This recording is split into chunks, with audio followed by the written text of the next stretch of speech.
नमस्कार, मी doctor Pallavi Balaji Bhalerao, Jijau homoeopathy clinic Aundha Nagnath. आज आपण जाणून घेणार आहोत होमिओपॅथीबद्दल।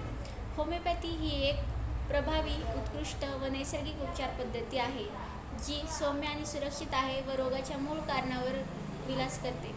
होमिओपॅथी शरीराच्या नैसर्गिक प्रतिकारशक्तीला वाढवते व प्राणशक्ती व स्वतःला बरे करण्याची क्षमता पुनर्संचयित करते। होमिओपॅथीमध्ये केवळ रुग्णाच्या बाह्य लक्षणांवर नव्हे तर संपूर्ण व्यक्तीचा विचार केला जातो। व्यक्तीची शारीरिक स्थिती, भावनिक स्थिती, मानसिक स्थिती, अनुवांशिक घटक, जीवनशैली या सर्वांचा विचार करून होमिओपॅथीमध्ये विलास केले जातात। पूर्वीपासून आतापर्यंत प्रत्येकजण ताणतणाव, नैराश्य, दुःख, भीती, मत्सर अशा भावनांनी त्रासलेला आहे। शरीरामध्ये अशा भावना वाढल्या की नकारात्मकता वाढते।